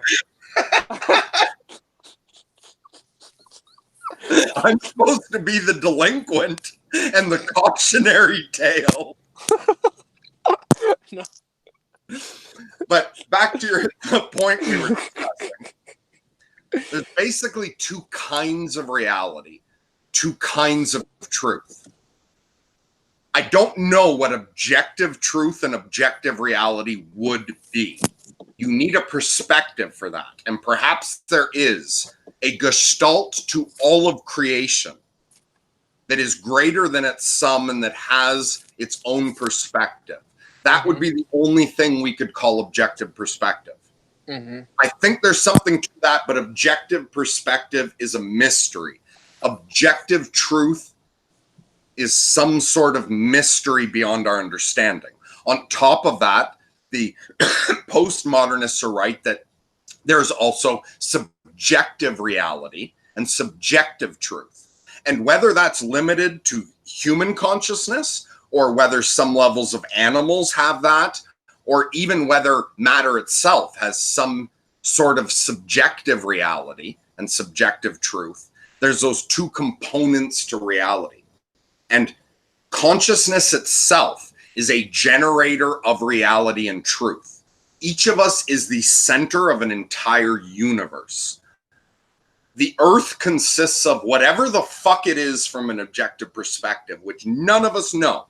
It is both that and it is every single subjective experience of it as well. If there is that greater mind plugged into each subjective mind, you can see that in a way, objective reality is real, and in a way, subjective reality is real. So we can look at ourselves like we are each generators of subjective universes overlaying our realities, and we're each one dot in the image, so that the objective most likely includes each subjective viewpoint as well. And so getting to know other people's ideas is a way you can explore more of reality. It adds to the world rather than taking away, because you don't need to throw away every other perspective that disagrees with this one if you can see the overall almost holographic nature of this. You trying to blow my mind right now? I was just trying to be as clear as I could think about how that works from my perspective. Yeah. Hey, I have a question for you. Did you always think the way you think, or did it happen did you start thinking more abstractly after you got hit by the bus? Yeah, no, it was going crazy. I had to go crazy for this. So you didn't always think this way? No, not at all. My former self absolutely thought my thoughts were real. My former self thought he lived in the real world. Like, I really thought I lived in the real world until I went crazy. It took going crazy to realize that I was never living in the real world. It took going insane to realize that anyone who isn't enlightened is insane. And you believe enlightenment as a real thing that people can attain permanently? I don't know about permanently, but you can attain it for one moment, and each moment is eternity, isn't it? So, in a way, each moment is permanent. Depends what you mean by permanent, but also I think ultimately there's a direction consciousness is going. I don't know like Peterson says, I don't know the upper limits of what a person can achieve. Yeah. But as far as, sort of that other thing, and it's just today, I'm like just a couple pages away from finishing Shaman Among Us that I'd read a little bit a while ago. And his point about psychosis and schizophrenia really being the evolutionary biological origins of religion makes a lot of sense to me.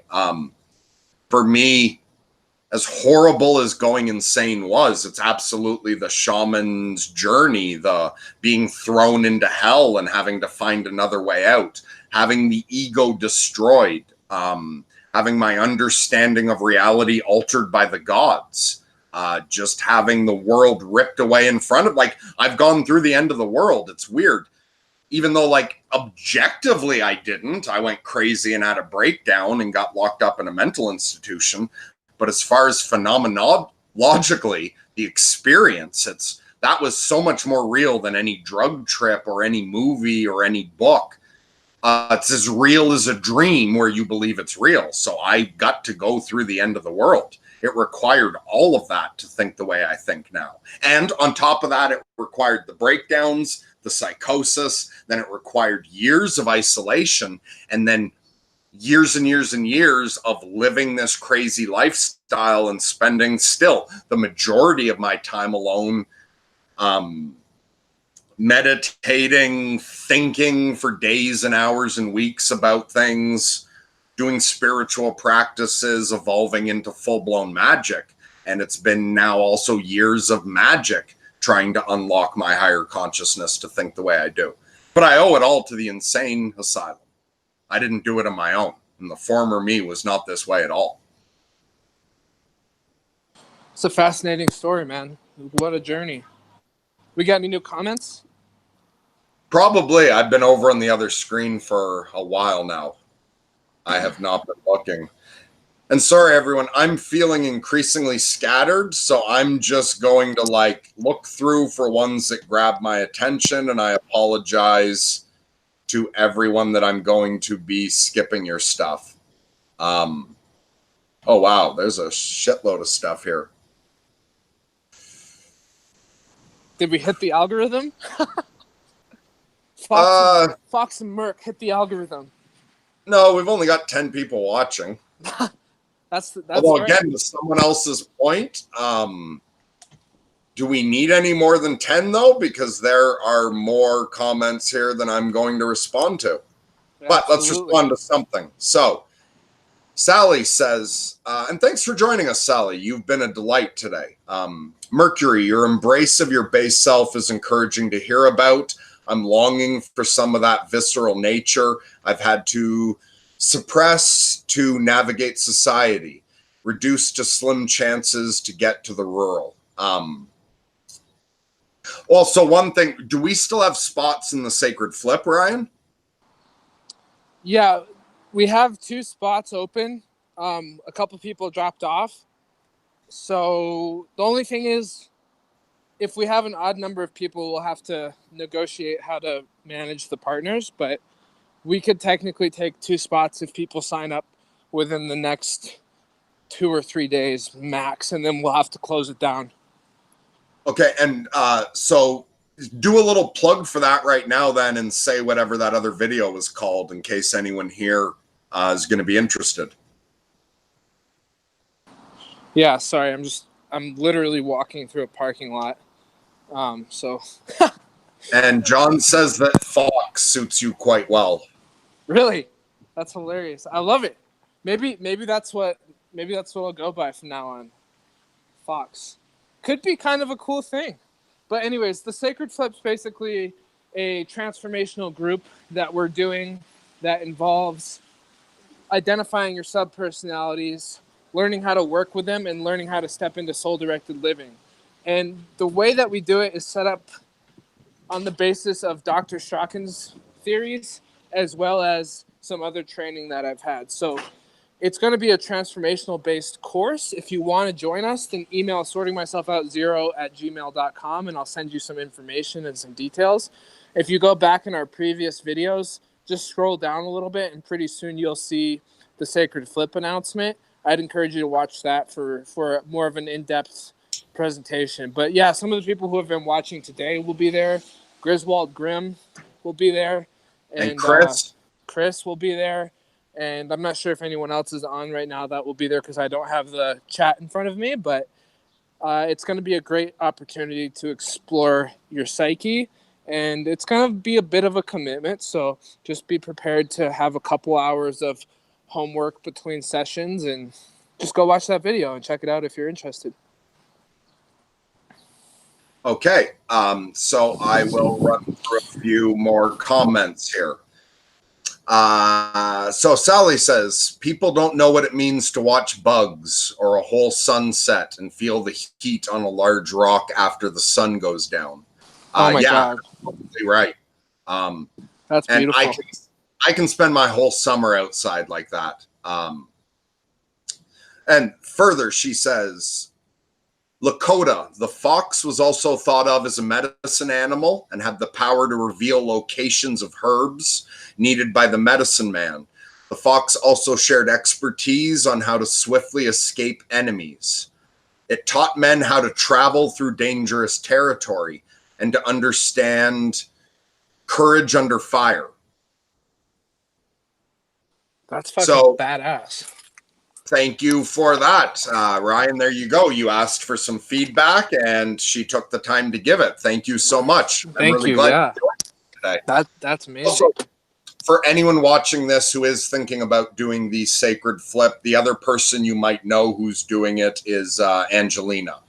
We've had her on twice, although I think one hasn't been released yet, but she's also doing the sacred flip. And then Sally says the fox is like a wolf, but gentler, it also said. And Dust to Dust says, yeah, multiple algorithms. That's an awesome idea. Actually, it would make them money. John says it's crazy how the algorithm suggests stuff.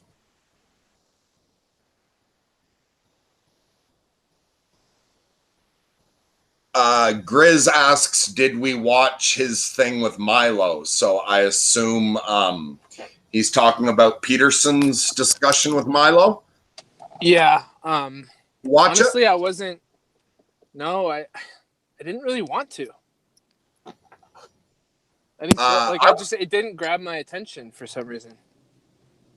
I agree with you that like it probably wouldn't have grabbed my attention, but I haven't watched any Peterson in a while. Yeah. And I felt like, yeah, something new. So I did watch the whole thing. I found it odd that Peterson treated it like a therapy session for Milo. So I thought it was Good really for him. odd. And Peterson just briefly at the end, like they had a good talk, like seemed to get along fairly well with each other. Right at the end, Peterson just said something like, and say hi to Vox for me. And then like briefly referenced that Milo had written the introduction for Vox's book. And I didn't know that before. And I listened to just the audio version of Milo's introduction to Vox Day's book. And I was shocked that like Peterson, well, they left it at they'll discuss that next time they talk. But after hearing it, I was really surprised that Peterson just sort of gave Milo this therapy session. Seemed to be very much on Milo's side after Milo had written that introduction for that book. Yeah, well, I think Peterson wants to help as many people as possible. And a lot of people that come after him have their own issues. So I think that's good that he treated it that way, and good for him. I guess that's all I'll say about that. And what the rest I'll say about that is that Milo pointed out to Peterson that Peterson did that and that Peterson kept the topic of discussion totally on Milo. And Milo said it almost like an accusation, like Peterson was trying to avoid dealing with the hard questions Milo's going to give him. And they said, so let's talk again. And Milo said, and yeah, next time it'll be all about you instead. And Peterson said something about that being, fair play, like turnaround being fair play. So next time it'll be more Milo questioning Peterson. That I'm really looking forward to seeing, because it seems that Vox Day's criticisms and of Peterson have gained a fair amount of traction. And it's not that I think they're justified, but I would like to see Milo confront Peterson directly with every accusation from the book so that Peterson just addresses it, because I think he will be able to address it. And partly because I don't expect Peterson to be perfect. He can have faults, and I think any genuine faults he has are understandable. He's a fucking human being doing his best to help people. So I would like to see him have the opportunity to answer to some of the shit that's being said about him. Yeah. Yeah, I don't know, man. People are going to believe what they're going to believe about people. And if people have their mind set on a certain idea and that's what they want to believe, it's going to be hard to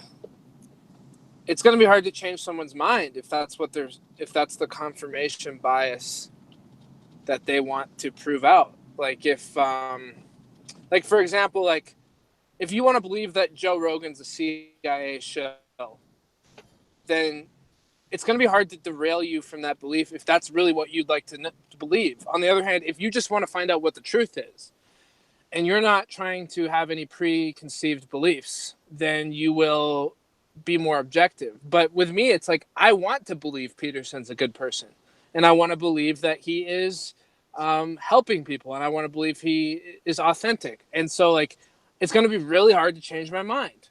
On the other hand, if someone believes that Peterson's an Illuminati, conspiracy, like crazy, like rich elite guy, then like it's going to be hard to change their mind. So I'm very aware that that conversation doesn't go very far for me, because I already know what I want to believe. And of course, if somebody presented me with ample evidence, I would open my mind, but it would be difficult because I have a strong confirmation bias. And so for we're all me, guilty of it in different ways.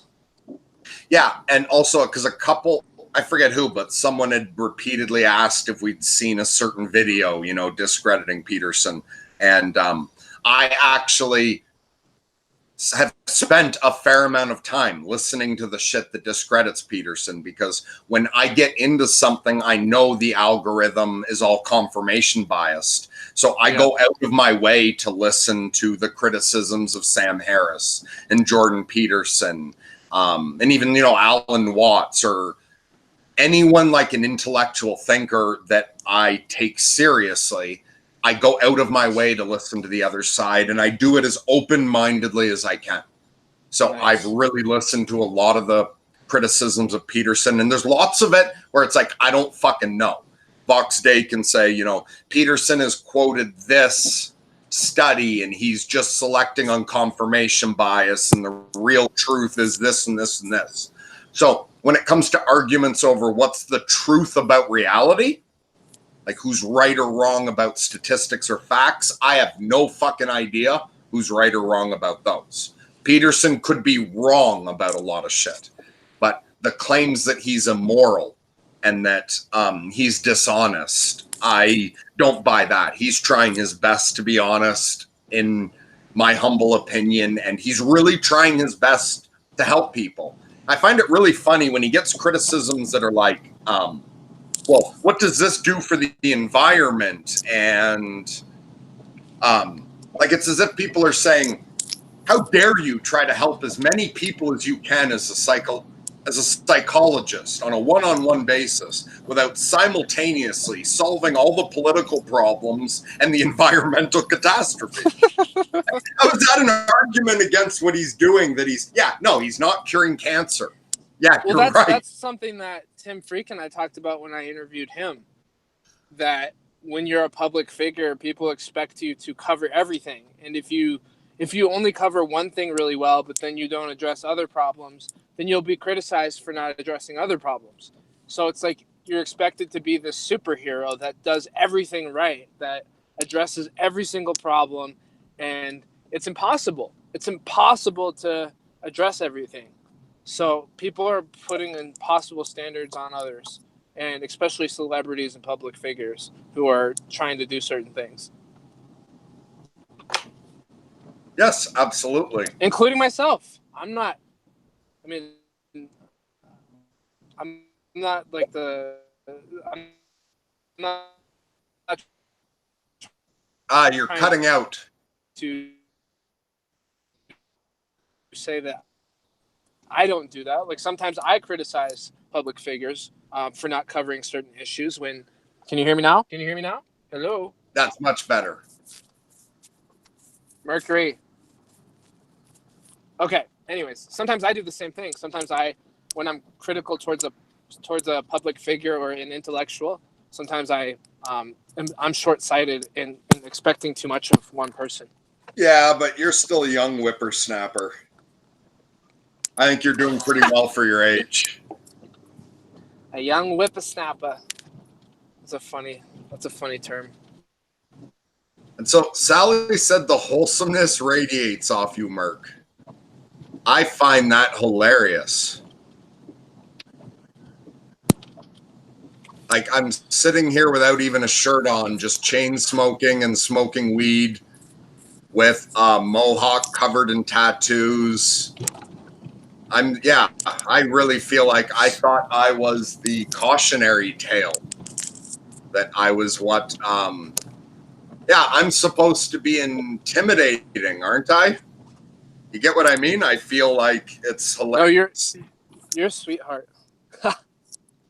And You're such a good, like, it only takes a couple minutes to get past the persona of the Mohawk and then realize that you're just a big bear, big teddy bear with a lot of gifts and strength, and not in a weak way, like not like a big weak teddy bear, but your love comes off quick, like that you're a good person to talk to. That becomes apparent very quickly, I think.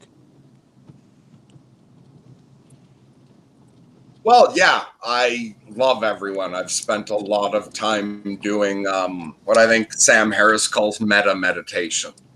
Yeah. That meditating on loving everyone, including the enemies, including the demons, including people who've harmed me, including pain itself, loving that aspect of reality. So I'm glad that comes across to people. Oh yeah, totally. At least for me. And so John says, interesting. What tells you that you're sane or insane? How could you know it? And so for me, it's a little too easy for me to know it. I had absolute psychosis, time in a mental institution. I am like legally insane. So I will instead pass that to you, Ryan, because you're not. What do you think? How does somebody know if they're insane or not? And I'm going to go take a piss while you share your thoughts on that. Oh, thanks a lot. You're most welcome. Wow. That's a big question. Well, I think we should take apart the definitions of sane and insane, because that's those are terms that are assigned by cultural value systems. So what does it mean to be sane and insane depends on the time and context that you're in of the particular culture that you live within. So in ancient Greece, being sane versus insane, it looks different than in Celtic civilization, or in a Native American tribe, or in modern day America. So I think that we have to look at the relativity of the term that's put upon as an expectation of how people should act. But I think that part of it is functionality. Can you live a life in the world? Can you hold a job? Can you do chores? Can you hold a conversation with another human being? Can you show up for a relationship? Can you survive independently? Can you rely on yourself? Can you provide for others? Can you make contractual arrangements and partnerships? Can you fulfill your end of the bargain? I mean, there's measurements that you can use. I just don't like the terminology of sane or insane, because um, it implies like a heavy-handed value onto it, like you should be a certain way. Whereas, like, I don't look at Mercury and think he should be any different. He doesn't go out very much. He stays in his house most of the time. He lives as a hermit, and I don't say that that's bad. I say that that's what's good for Mercury, and that's what works for him. And whereas a lot of people would look at that and think, oh, like, he should get himself together and go out, because it's better if you're in society than living out in the middle of nowhere. So I think we got to be careful with how we choose to value things. I think each individual has the opportunity to define what success looks like for them. That's why I like how Peterson set up the self-authoring program, particularly the future authoring, is you get to define what your ideal future is. It's not based on some societal narrative, what other people think you should do. So Mercury's ideal future and mine are very different. But yeah, sanity, I think, is a matter, when we look at it from a more wholesome perspective, a more balanced perspective, it's a matter of functionality. Can you live a life that you can survive within, that other people respect you? You can function within the competence hierarchies, and it's fluid, it's natural, you can maintain, and you can stay in some sort of equilibrium. I think that that's a good measurement of sanity, if we're going to use that term. I'm not sure if it's the right term, but if we were to use it, that's what I would say.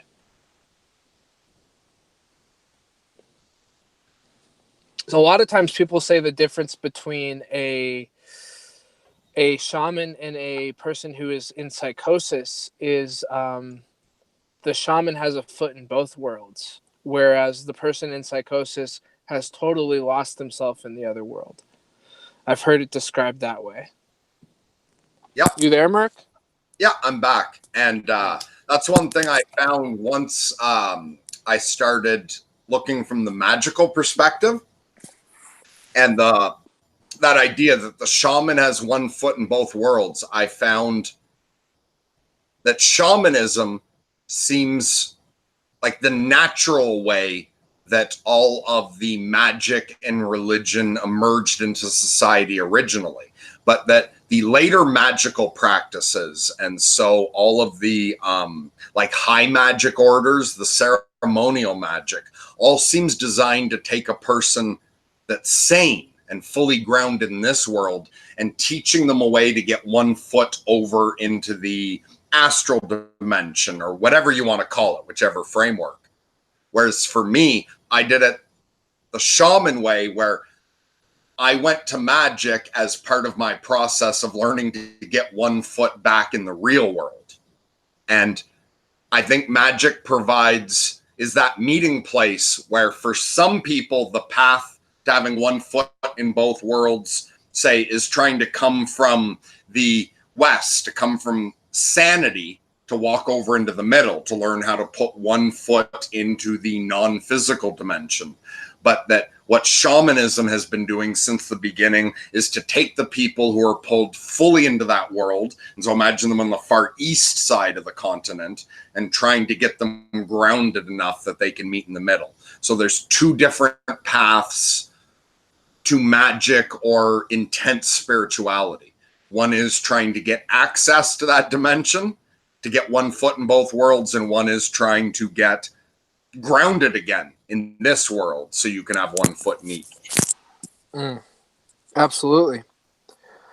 Yeah, and I love that. I love how you did it. Is instead of starting in the real world and then finding how to put a foot in the other world, you started in the other world and tried to. Well, we have to be careful how we use the word real. The physical world. You started the opposite. Yep. That's awesome. Okay, so more comments. Sally said, the salience Merc possesses is like the images I try to paint talking. I can rarely find it verbally. I see echoes of it, little echoes. That's fascinating. And so I'm really looking forward to seeing some of your visual art, if that's the case. And then Sally says, LOL, I'm commenting too much. You guys rivet me. No, you're not commenting too much. And to absolutely everyone, comment as much as you feel like, because when there's too much, we'll just respond to as much as we can. And I'm sorry if I ever skip anything, but we're never annoyed that somebody's commenting too much. And John says, what is objective? Is anything objective? If all what is perceived by you, then I guess there's nothing but subjectivity. Well, there's nothing but subjectivity for our level of consciousness. However, there may be far greater levels of reality we do not understand.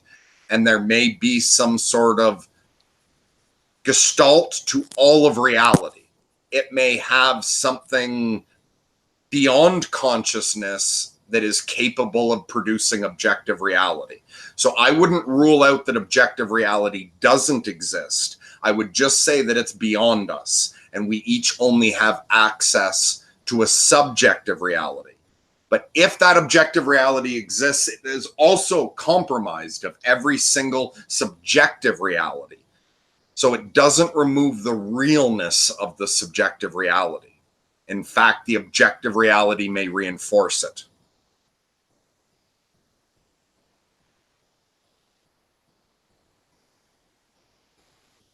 You still there, Ryan?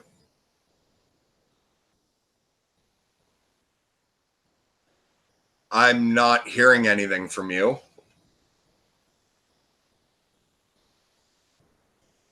So if you're still there, we're not hearing you.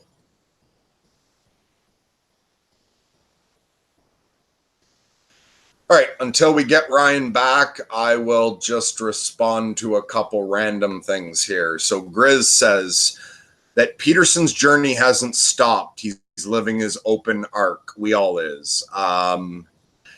Yeah, absolutely. And as much as Peterson is clearly like intellectually trying to plan things out, I do have a strong feeling that there's an invisible hand at work here with everything to do with the IDW. And I have no idea where either the IDW or the ADW is going, the amateur dark web, as well.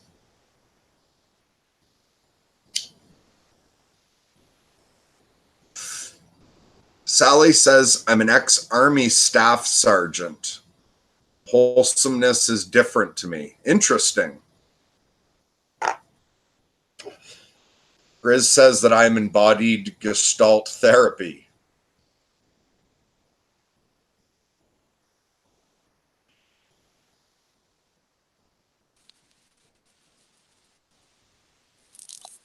I'm back.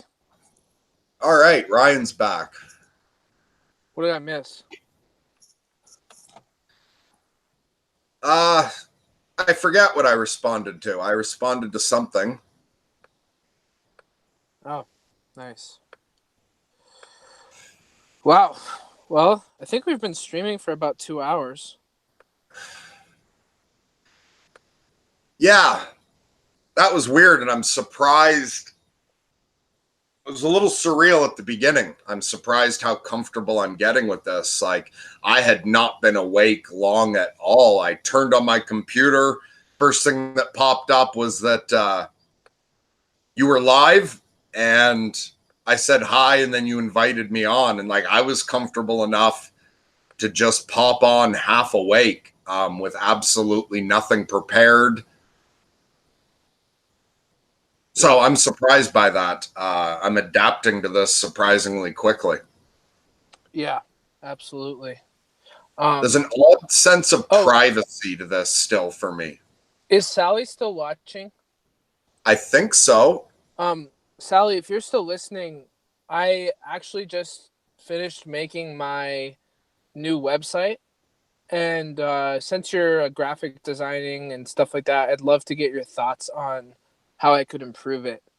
So if you want to go take a look at, it's in the description. I think I left the donate button in there, but if you want to take a look at the homepage and everything and tell me how it lines up for your eye, only if you want to. Obviously, I know you've got other things going on, but I'd love to hear your thoughts as well as potential logos for the business would be cool.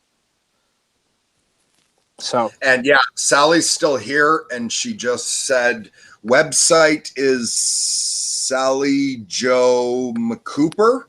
I'll send email later. So Sally's going to be emailing us. And also, if I didn't say to you, Ryan, John commented further up that he is going to write into the channel. He'll be interested in coming on and having a discussion with us at some point. Fantastic. That's awesome. Right on. Well, wow, I've been streaming for 3 hours almost because I started at around 10 and then you popped on around 11 and here it is now at 1 p.m. Mountain Standard Time. So that's quite a cool thing. Yeah, cool. So you should be able to relax for the rest of the day without feeling any pressure. Yeah, I think the channel's taken care of. I can go focus on some other things now.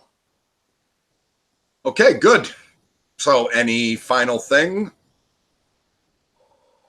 I don't know. Is there any last comments that need to be read before we hop off? Any last minute questions or comments? Okay.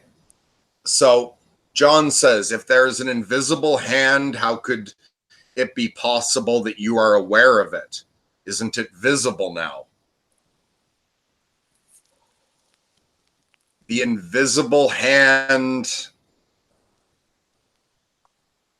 You feel it instead, the same way that you know there's wind, yet the wind is invisible. You see it in how it moves things, and you feel it. And to include in wind there, both the wind that you see move things and the wind that you see keeping everything alive, the breath to everything. The breath, the wind, that is all invisible. But you can sense it. And you can work with it the same way that you can learn to fly a kite, or you can learn how to use a paperweight to stop your papers blowing away. But yeah, so it is perceived. Also, the Tao that can be spoken of is not the Tao, and the finger pointing at the moon is not the moon. So we see signs of what's there. Oftentimes, we see the effect of what is there, rather than the actual pureness of the reality itself. So sometimes we are chasing the algorithm of the universe.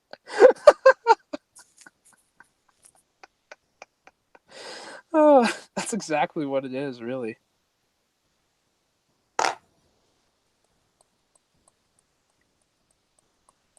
But the point, John says, if it's perceived, then it's not that invisible. And Chris M says it's invisible to most. And so, yes, something that is invisible until you learn to perceive it, and then isn't invisible any longer. Right. I just find it funny that we started with chasing the YouTube algorithm, and then now we're talking about the algorithm of the invisible hand. Yeah, that's a nice circle around to the beginning, and I think a good point to end on. Me too. Thank you, everyone, so much. Yeah, thanks everyone to showing up. Anyone who does want to talk to us sometime, right into Sorting Myself Out 0. And if anyone's interested in the Sacred Flip, go check out Ryan's other video on that. And we have 2 spots if we get a pair of people within the next few days. See ya. Thanks, Merc. Thanks, everyone. Bye, everyone.